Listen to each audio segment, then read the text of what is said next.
Hey, welcome to this presentation. I apologize right now for not being able to go live last night as planned.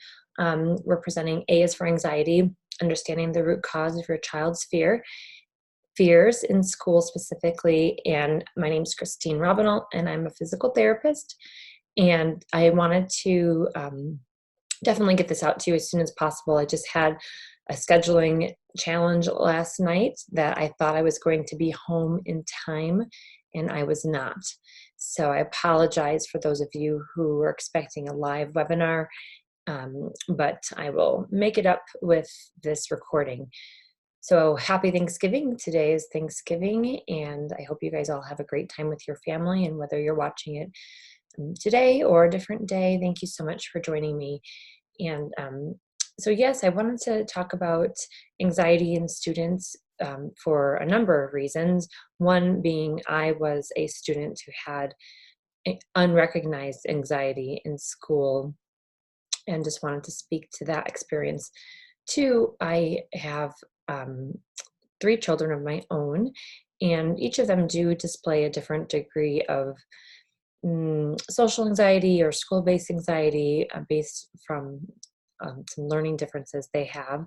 So I have that experience. I also have my experience as a physical therapist, just dealing with children who have um, fears of what they might not be able to do with their own bodies and how I help them work through those challenges. And then lastly, I have begun training in primary reflex integration through a company or through an institute for reflex integration. And I would be happy to share more about that specifically, but that definitely gives us a root cause for this anxiety.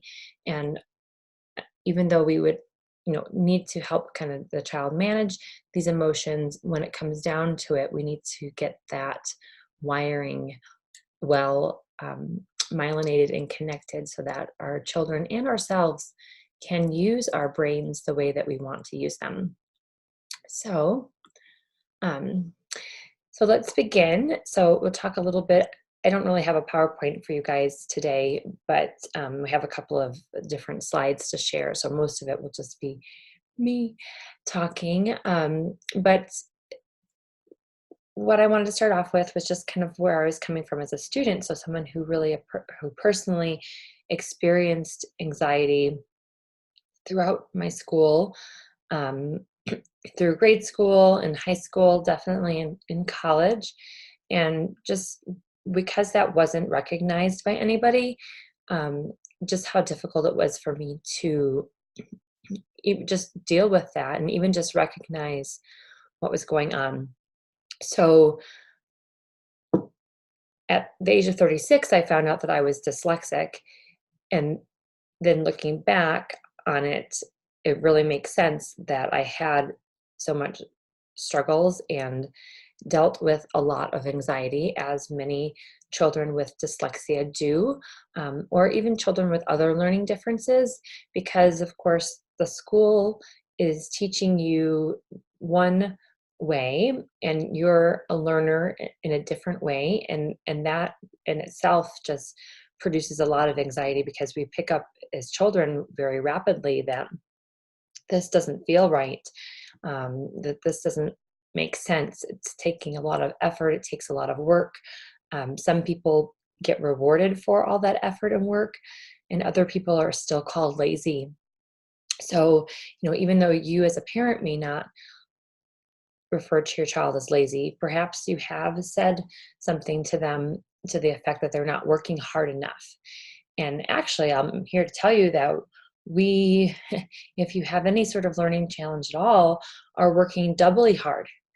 The same thing goes for my kiddos as a physical therapist who have lower muscle tone. They are working doubly hard all the time to do the same things that other people who have typical muscle tone are doing, just instantaneously, just spontaneously. Um, so when we have learning challenges, the circuits in our brains don't run the same way. Now, that's not to say that they can't change with with learning it a different way and having the material presented to us to a different way. But when you have a classroom of 30 children and your teacher or multiple teachers are using one method of teaching that isn't getting through to you, it often looks like we're not paying attention. It often looks like we just want to give up, or we quit. And it's because we are working so much harder than everybody else. So my go-to was just to cry. I just cried all the time if I didn't get a grade that I wanted, or something didn't happen the way that I wanted, or something felt uncomfortable for me. I would just cry. And then it made it even worse now that I'm in that state of kind of panic, and anxiety, that state of overwhelm. If people came up to me and asked me what was wrong, or even worse, how they could help, that really set me off, again, just emotionally into a space where um, I wasn't in a calm and alert state for learning. So, so that was hard to deal with because every day had challenges like that. I don't actually remember if I cried every day, but as we moved through the grades, definitely those times became more, um, to the point where in college, I would avoid answering questions, or if I did ask a question, it was not very well articulated. I had a hard time finding the right words that I wanted to say. And then even into my last clinical, as a physical therapist, we have different clinical rotations that we do before we graduate. In my last clinical, they told me 4 weeks before it was over that if I didn't um, choose to stop the clinical now, they would fail me. So my CI, my clinical instructor, didn't feel like I was meeting the standards, and didn't feel like in good faith that she could pass pass me to graduate. That was my last clinical. So that was very stress producing, and I put a lot of that on myself because I didn't have a really good relationship or vibe from my clinical instructor. So I was always on edge every time that I was with her, which was all day long for, at that point, 6 weeks. And so for those last 4 weeks, she sat me down and said with the school that I needed to, again, either stop that clinical or fail it. And so I did stop the clinical, and I ended up needing to go with the director of the program's wife to do my last clinical with her, which actually went just fine. But again, once you kind of get into that mindset, or it's not really even a mindset, it's reflexive. So once you hit your threshold of how much stress you can handle, or how much feeling of overwhelmed you can handle in that moment, you have left that calm and alert state, ready for learning, ready for listening. And now you have gone into this reflexive protection mode. And so, our reflexes are there to help protect us, but we can't protect and grow at the same time. So you're either doing one or the other. And so for our children who have anxiety, it's particularly anxiety in school, once they hit that threshold of feeling overwhelmed, or even at home with you as a parent, if a lot of times self-criticism or criticism of the person, they take it very personally, like they themselves are a bad person because of whatever they did.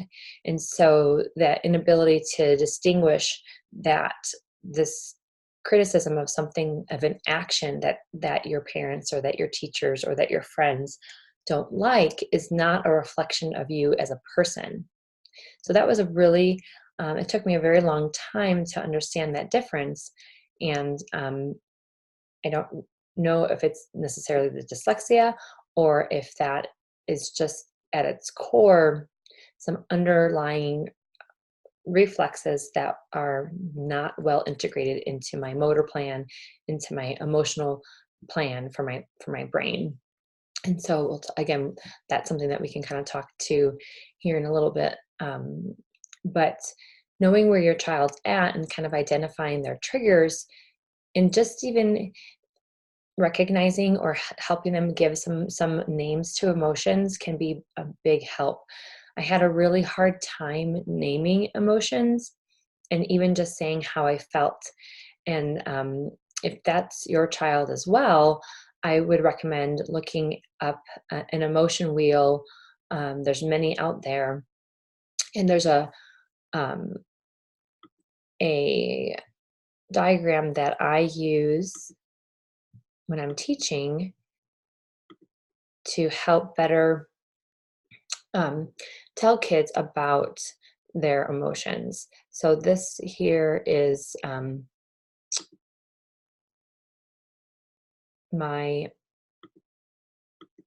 little man that I use to help them kind of identify, one, what the emotions are, but two, where we feel them in our body. So I do think that the emotion wheel is definitely helpful for just naming emotions. But once they have an idea of what different emotions are called, then we want to start moving into being able to identify in the body where we feel those. So starting, with any of these, where in the body does your child feel frustrated? And this might not be very easy at first. So the child may need to kind of practice this, and you may have to kind of stop them in the moment when you are thinking that they are feeling sad or when they are feeling nervous.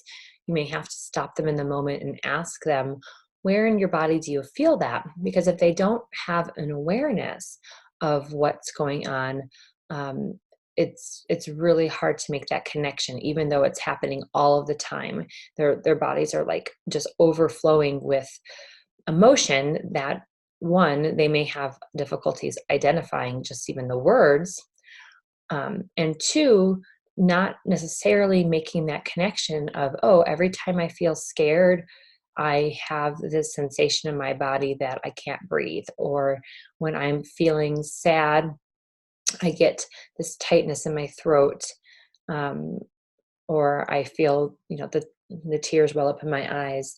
If I'm feeling nervous, that is, I start to twitch my leg, or whatever your child might do. And I think that this is important too, as parents, to understand, for ourselves, what are these emotions called? Where do we feel them in our body? Because if we can start to tune into that for ourselves, we can start making connections, also for our kids. So if you did ever do something like this, whether you drew out a little person or received a copy that I have here, you could have your child actually draw a line between the emotion and where they feel it in their body. So maybe, I feel pride up into my chest.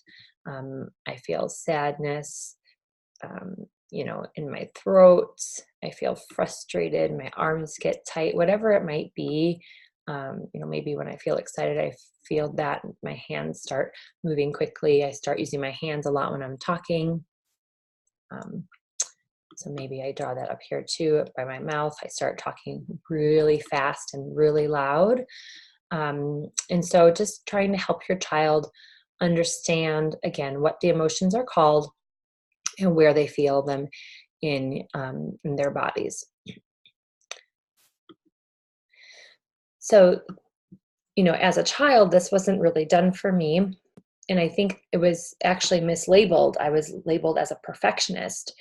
And even though I was dyslexic, my school had an enrichment program, which was a lot of project based learning. And so I was scoring high enough on the tests to get placed into this program, which was very advantageous because many children with dyslexia who have difficulties with reading and comprehension don't get those advantages to use their brains that in the way that's easiest for them. So project-based learning, like really putting all of your thoughts and your ideas into stories, into just different projects that we did, whether we did big timelines with different songs or different events, or we took the things that we were learning about and we were learning about Velcro, and we all had to make up our own little inventions, our have an idea and kind of put that idea into action. So all this stuff for creativity that really played off of my strengths, which I was very fortunate to be identified to be put into that group, but I still couldn't read. And I didn't realize what that was. I had my mom read some of the books to me because they were just too difficult for me to read, or I would get so tired. And so I didn't even really say that they were difficult for me to read. I just told her that I would fall asleep reading them, and so she would read to me instead. So, there were lots of signs prior to being 36 that I was dyslexic, but nobody picked up on them. So that I was called a perfectionist. I was called like a bleeding heart, where I was crying so much. But even though I was crying so much, and you would think that that was just maybe sadness, that wasn't sadness. That was me expressing my fear and my overwhelm, and like mini panic attacks that were happening at school that got so regular. I did have abdominal pain. I did have um, a lot of self-doubt of who I was as a person. So a lot of self-esteem issues that went along with that anxiety. And again, I was just labeled as a perfectionist, that I just wanted to have everything perfect. But really, I think I feared not having it right.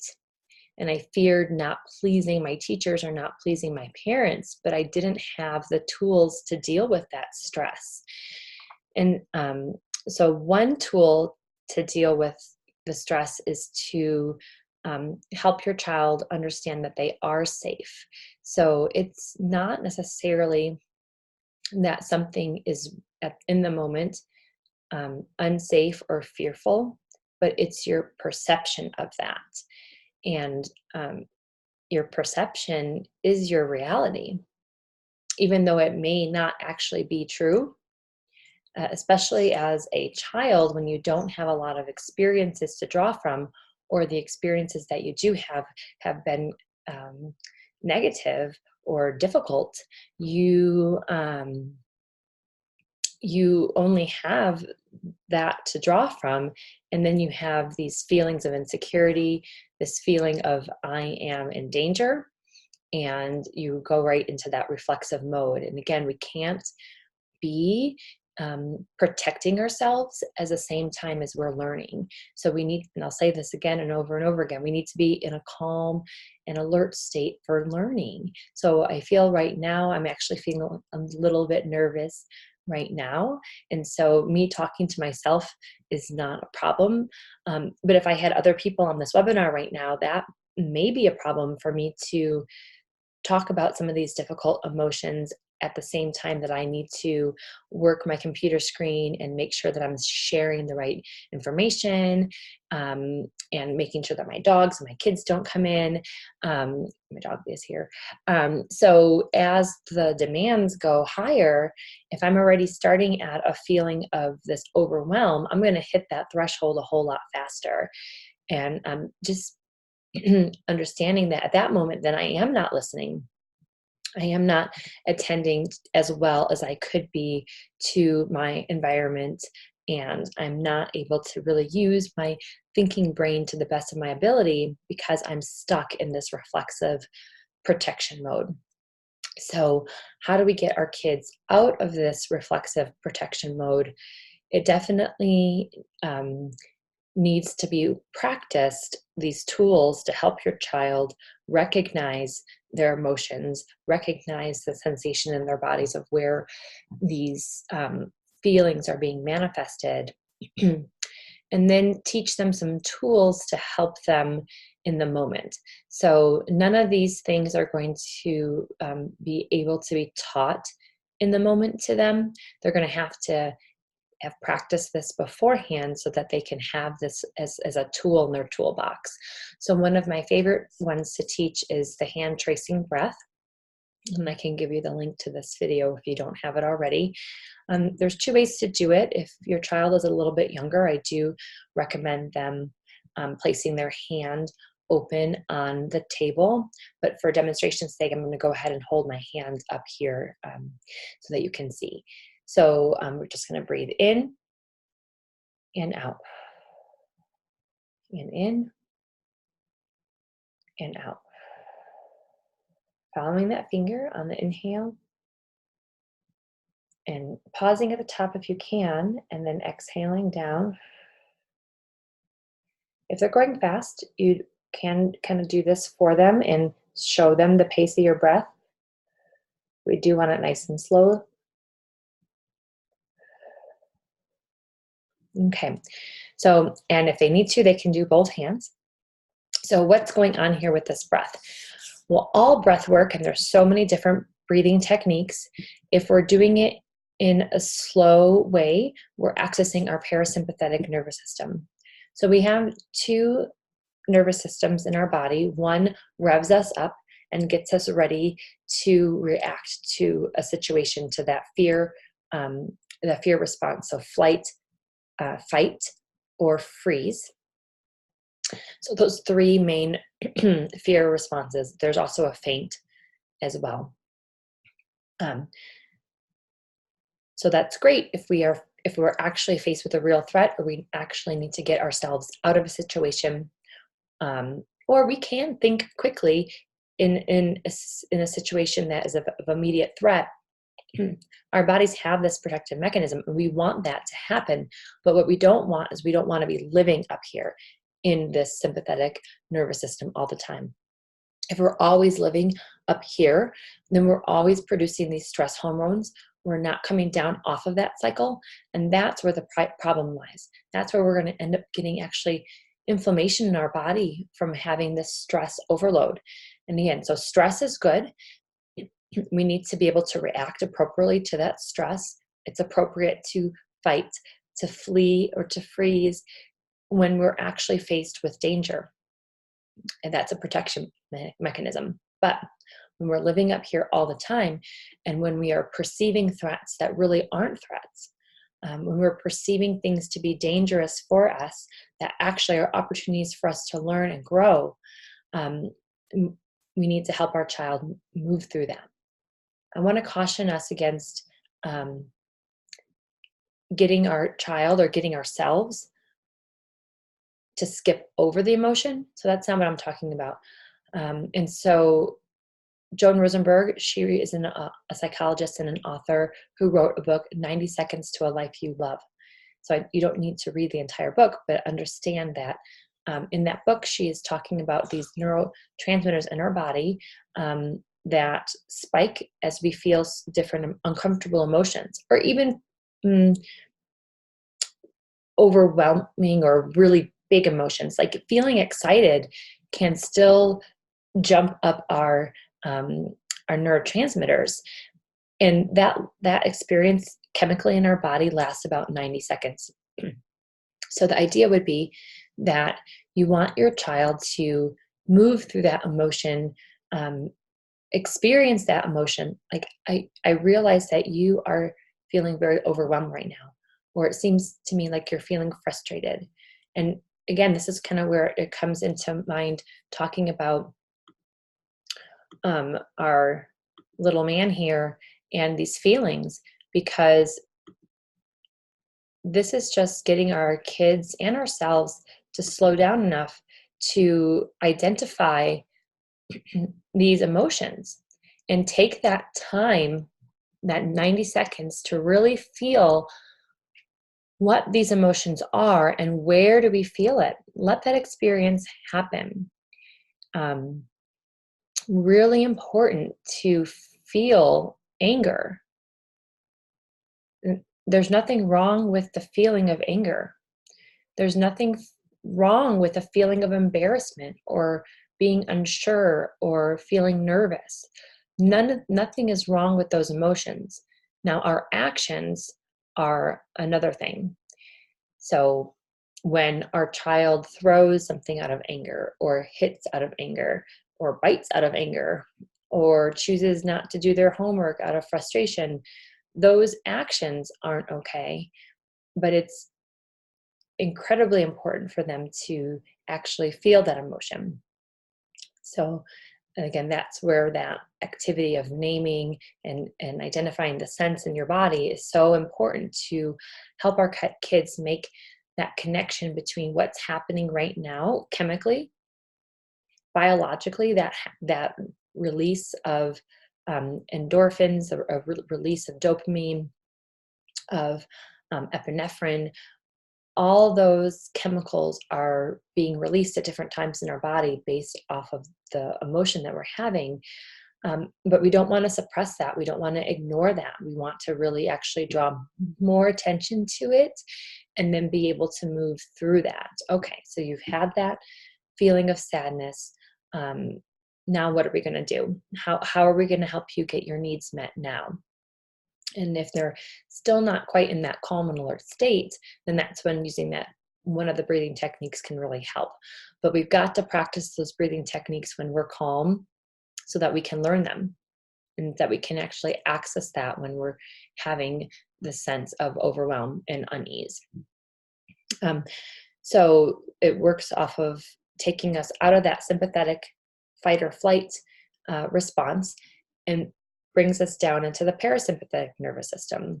So automatically slowing our breathing down is going to help us decrease our heart rate, is going to help us start stimulating our vagus nerve. And acetylcholine is going to be made along vagus, setting that up to our brain so that we can help use our brains in a more efficient way and remain in that calm and alert state. Again, because all of us, whether you're 2 years old or you're 102 years old, you need to be in a calm and alert state for new learning and for listening, for seeing everything that we need to see, for really being in control of our actions. And if there's anything that takes us out of that calm and alert state, we fall down into those reflexes that we have for protection, and we can't be using our higher centers. So this would have been a really helpful tool to have, this hand tracing breath, because once you get into that place yourself as a child, where anxiety is kind of taking over your body and you aren't feeling like you're in control, that would have been one thing that I would have had control over. Other breaths would just be taking, a nice inhale up and bringing those arms down into the center, or going through the reverse, pushing those hands together and then opening those hands up. That's really a nice one too, because we're getting some proprioceptive input in through our hands. Proprioception is our sense in our body, one of our 10 senses that helps us tell where our bodies are in space based off of the pressure in our joints and muscles. But that pathway helps us communicate with our brain a sense of safety as opposed to a threat. So proprioceptive information is really important for helping us and our bodies feel safe. The hand tracing breath can be done on the table or on the floor where the child is kind of leaning onto their arms, and that also could be a way to get that proprioception. Meditation is another way to help your child and yourself really help integrate all parts of our brain. So there's lots of different meditations out there. There's lots of different meditation apps, and it may be something that you and your child have to play around with. But even just calling it silent sitting, just having a moment of silence with your child, starting off small with 30 seconds, building up to 1 minute, 2 minutes, and just letting your child know that it's okay to move around. Using that silence and understanding that their brains aren't going to turn off, that their brains may wander, and that's okay. Coming back to their breath can help as an anchor. Choosing an anchor word, such as the word one, can be very helpful for kind of bringing that mind back to a centering point. So that breathing technique is found in a book called Stress Less, Accomplish More by Emily Fletcher.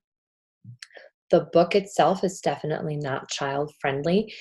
She's writing it for adults, and so she uses many adult situations and many adult only examples that I would not want my child to be listening to. But the information of how to do her Z technique or how to do her meditation is definitely accessible to your child. In fact, when my son was having such bad anxiety as a 9-year-old and as a 10-year-old in school, I really didn't have any tools to help him. And so we tried to do some mindfulness and we tried to do some breathing in the moment, but he couldn't get himself to that place. In fact, it kind of just put him over the edge more, just like how when I was a child, if somebody asked me what was wrong, I just started crying all over again, even if I hadn't been crying for a number of minutes. So that kind of just always set him back off again to have him do some breathing. But the meditation as a practice every day has definitely helped calm his nervous system down as a whole, where he's not going to that place anymore. And so, really, that's been quite helpful for us to do 15 minutes of meditation, which we've worked up to.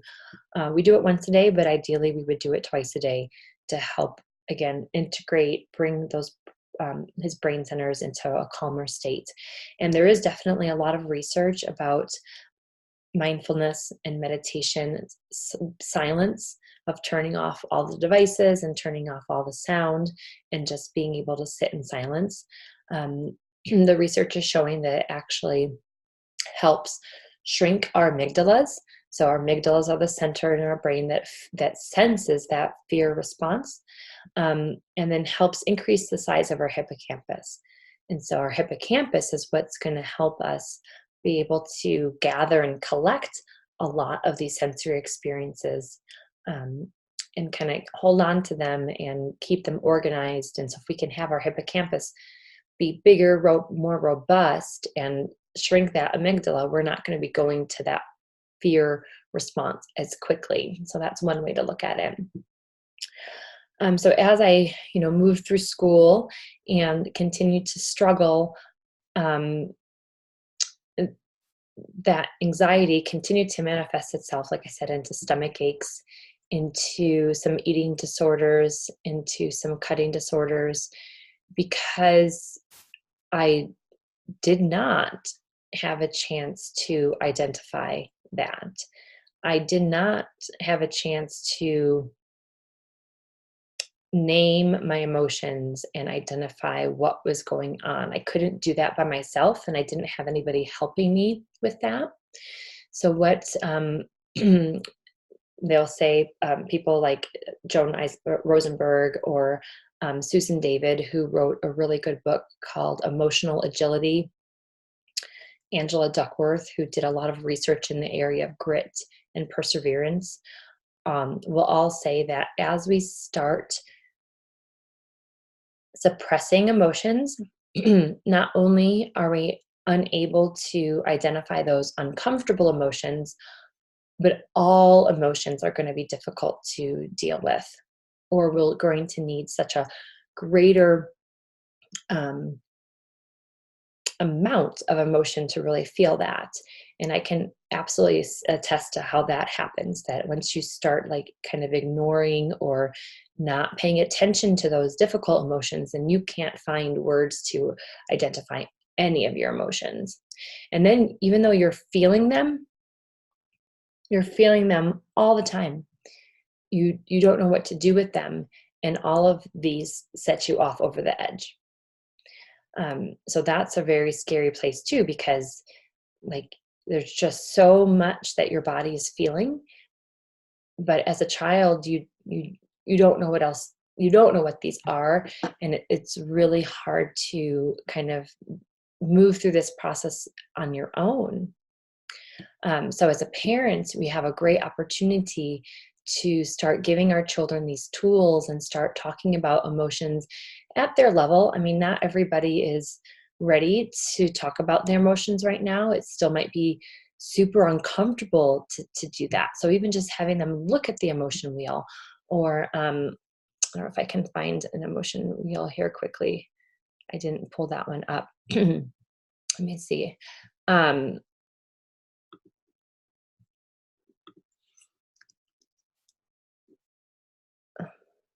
no, let me see if I can find it a different way. Um, but your children can learn about these emotions. They absolutely can understand where these emotions are coming from, and what it, even just getting the basic emotions of happy, sad, frustrated, um, into their vocabulary. You can play like a little charade game. Um, you can use stuffed animals to kind of act out and role play. So here we can do this. Here is one.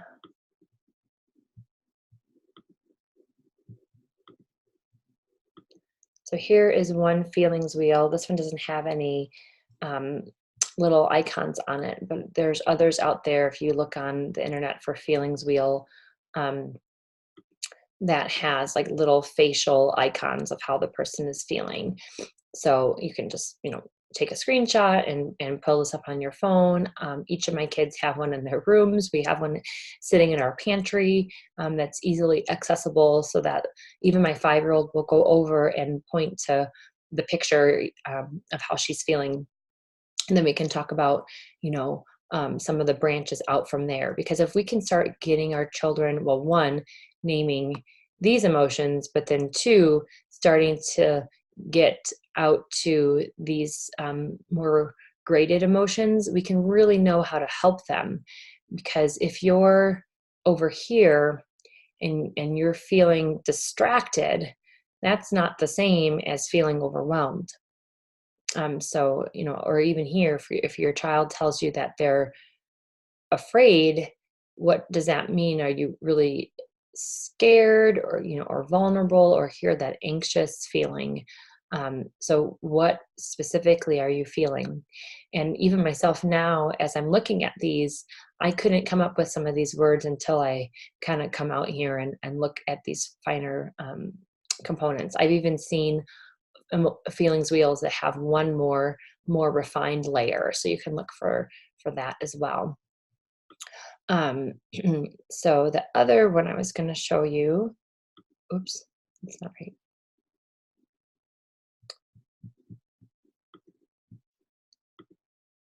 It's going to go ahead and show you one other for younger children, or someone who is maybe not able to read the words as well. This would be another option. So I just pulled this off of Pinterest, and this is going to give us more pictures to go around. So if your child is having a harder time kind of identifying the emotions, it might be good to even just play like, well, what emotion is he feeling?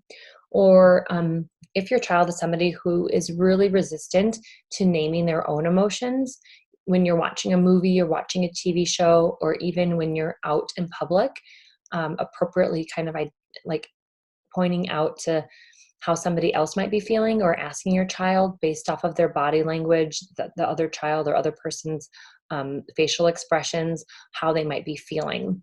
Because if the child is having a really hard time identifying the feeling in themselves, um, chances are they're going to have an easier time labeling emotions in other people.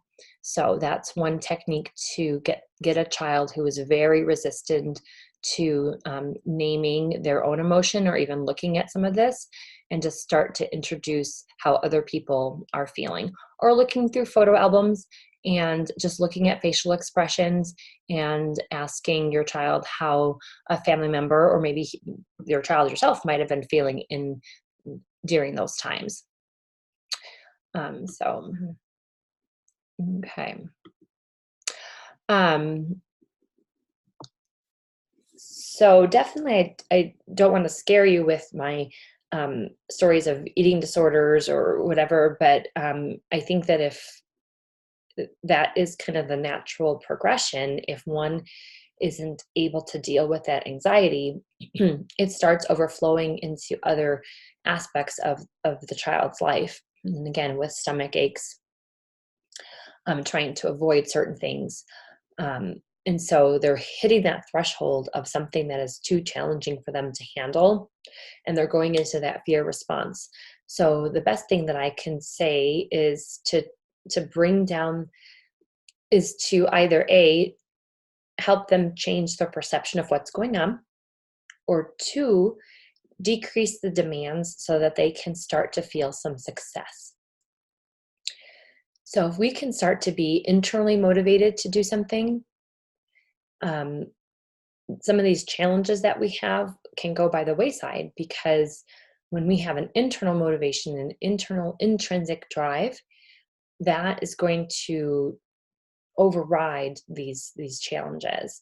I worked with a child once who really had a hard time being touched by anybody, but she loved music. And so her grandmother would take her to the rec center for music classes, and the little girl had no problem there in that environment if a child bumped her or if she got touched by somebody, because she was so intrinsically motivated to be there for the singing. So for her, that was the key to help her begin to have experiences. And then I don't know if the grandmother did this or not, but how wonderful it would be to use that key of being in that environment where that girl really was intrinsically motivated to be someplace that normally was overwhelming and uncomfortable for her, and to point out that yes, you're doing this, yes, you're safe here, yes, look at how well you're handling everything, of how much fun you're having, and I really notice that you're happy right now. Do you feel happy in your body? So talking them through that, and that's not over analyzing. That's really just taking the time to notice what's going on and to slow down enough to acknowledge that, yes, I am safe, and to start to bring those connections in for your child that, yes, I am okay, and this is fun, and I am enjoying this, so that they can build up those memories in the hippocampus of that these experiences are safe for me. Um, if these things that I'm suggesting to do still aren't working, then I'm going to leave you with um, my model of reflexes here. So let's go ahead and pull up the whiteboard. So I've been talking a lot about reflexes, and that may or may not kind of make sense here for you. But as babies in utero, and then throughout the first 3 years of life, we have these protective reflexes that are mediated in our brains at the brain stem level. And then some other ones are mediated a little bit higher up in the brain. Oops, didn't plan for that X. But these reflexes are there to help protect us for survival. They also lay the groundwork for our movements, um, and for the way that we're going to deal with these emotions and deal with our sensory stimulus.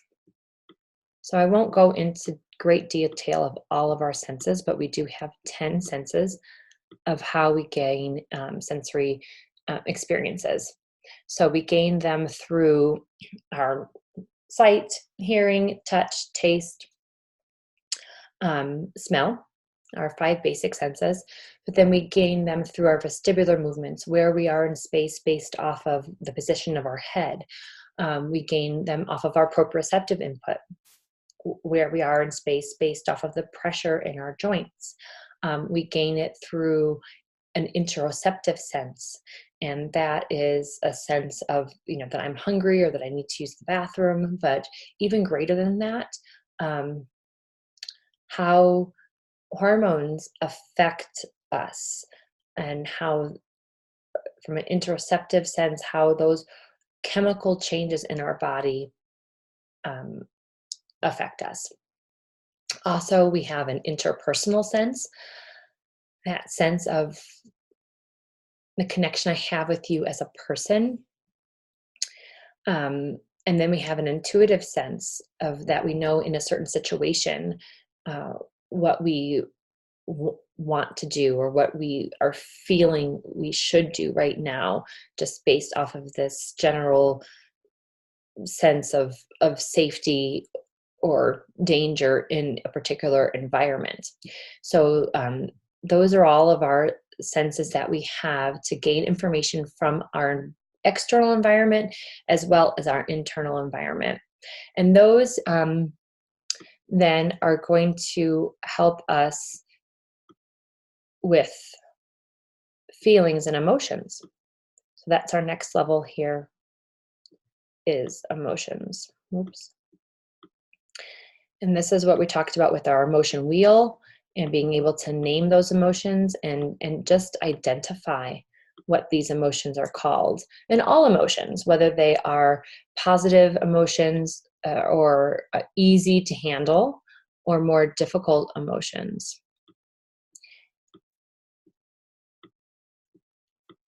And so here, this is sensory.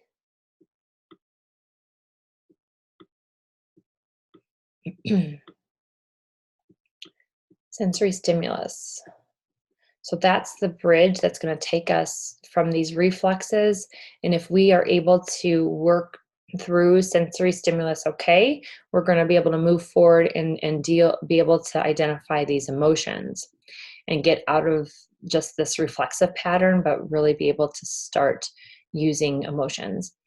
And then to move on to more of a thinking brain and to use our cortex, our neocortex, our prefrontal cortex, what makes us humans, what allows us to have those executive functions.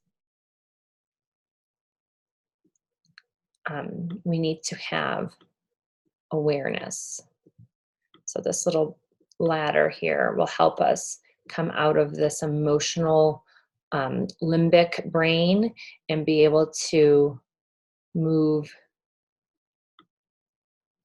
into an executive functioning, that cortical level. Let's say we'll put cortex.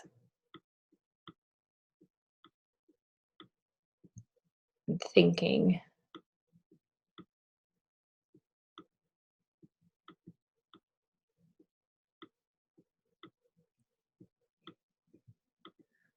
So at the same time that we have these bridges that help us kind of cross between each of these levels, we also have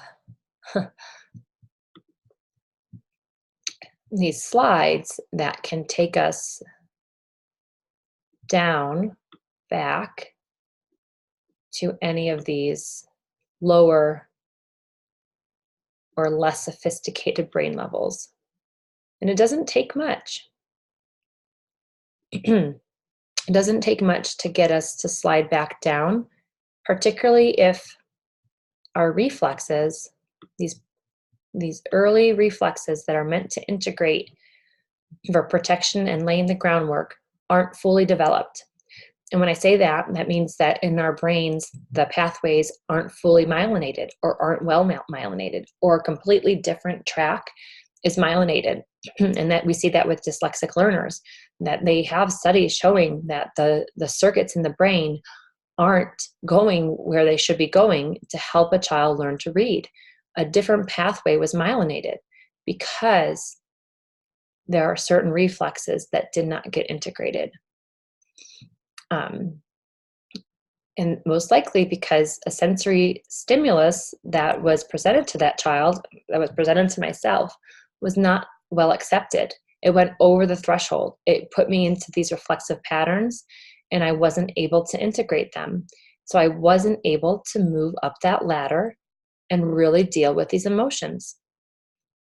And then it was such a struggle to be able to get up and to use this thinking brain well. I did, but it is such a struggle to do that. It takes a lot of extra work and energy to get up there, and you need a lot of awareness. And if you're not having that awareness, um, you're going to be more emotional, but you're not going to know what to do with that emotion. You're going to just be kind of, again, reactive and just crying, or, oh my gosh, I feel so bad for some of those kids who I was in school with because I pinched.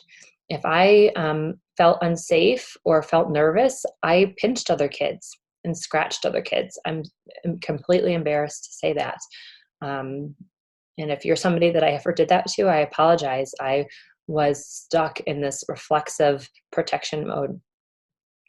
And I can say that now because I've done some work here, integrating some reflexes and being mindful and doing a meditation practice and trying to use my thinking brain as much as possible. But I don't want to stop there because we as humans, um, I said that this is uniquely human, and that's true. You know, to use our prefrontal cortex the way that we do is very unique to us. But there's even one more very, very important um, level here that I want to speak about, and that is the meaning or passion and purpose. And this is so important for our kids. And this is what Angela Duckworth is talking about in her book, Grit. Because if we can help develop a meaning for our child, a purpose, even when things are difficult or hard, they will have these values to go back to. And so to bridge this gap, this ladder is paved with a sense of belonging. And something that I just recently have found within my profession is a group of like-minded individuals who share my same passion and purpose as a physical therapist and what I want to do. And so now things are really much more meaningful in my work because I do have a sense of belonging. But whether it's in the school or whether it is in your family structure, giving your children a sense of purpose and meaning, and this is done by giving them responsibilities and jobs, but ones that hopefully they are intrinsically motivated to do, something that they share a value of, that we share a value of a clean space, that we share a value of healthy lifestyle, healthy eating. And so that means that we're going to make good choices. So they have to have that meaning that you want to have strong muscles and bones to do your sports, or to play your piano, or whatever their passions are, that they have shared values with you because they have this sense of belonging as a family unit. And I really think that this is also so important for in school, to have the sense of community and sense of purpose, connection, because that connection piece is so important for our children to feel like they matter. And if they don't, and they don't have their reflexes well integrated, they come way down to this emotional reflexive level. Or if I can figure out a way to get my slide to come, this slide's going to come this other direction. It's a bumpy slide to fall all the way back down there. So I hope that this kind of makes sense here. And that if these reflexes are not well integrated, it's going to take so much more work to move up these ladders and to get to that point where this passion, this purpose, this meaning, the shared values is easily attained. Our children can get there, even if we don't have these reflexes integrated, but it takes a lot of work, and they're going to fall back down these slides so much more quickly. But we can't ignore any of these areas. And I feel like right now we are only focusing here in this pre-cortex, executive functioning. Why can't you control yourself? Why can't you do this? Why can't you get over it? And we're ignoring these other areas. And so I don't want to say that this is not important to use this wizard brain, but there's definitely value in using our lizard brain and being in touch with our emotions and understanding why we feel the way we feel, or even just understanding the feelings that we're having and being able to discuss those and identify them in ourselves before we get to this overwhelm. If I can say to my parent, or if I can say to a friend exactly how I'm feeling, they're going to have a better ability to provide help to me too. So I don't have to live in this fear state. I don't have to live in this protection state all of the time. It is okay to move forward and to feel these things. But if your child is having difficulties with this, like a roadblock or a hard stop, my program Synergistic Kids is really working with them on a more one-on-one level to identify which of these reflexes are getting in their way. So I just want to put that out there, because truly, even though we want everybody to be up here and up here, that won't be able to be sustained if these primary reflexes are not well integrated. So thank you so much for listening to this today. If you have stayed to the end here, I really appreciate you taking that time out. And again, I apologize for the not being on yesterday like I said I was going to be.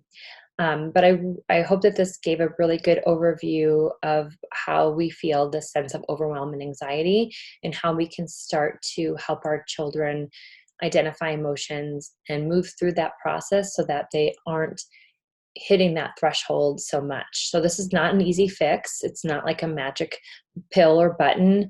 We didn't really even talk about that. So I'll just briefly say, like, all of those pillars of just being a healthy person: good sleep, adequate nutrition, adequate hydration, exercise or some sort of movement, being able to breathe, really to be able to take full deep breaths. Those 5 pillars are something that all of us need to be able to access any of this.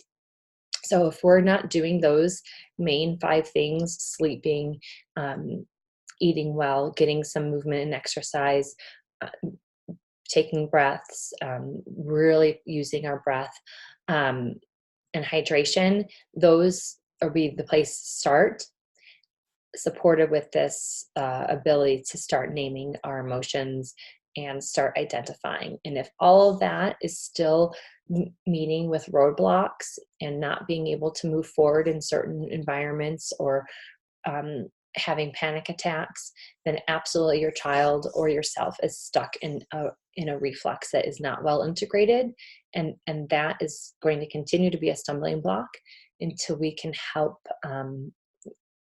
get your child out of that protection state. So thank you so much for joining me. My contact information will be in my email. If you have any questions for me specifically, please feel free to reach out. Great. Have a great day.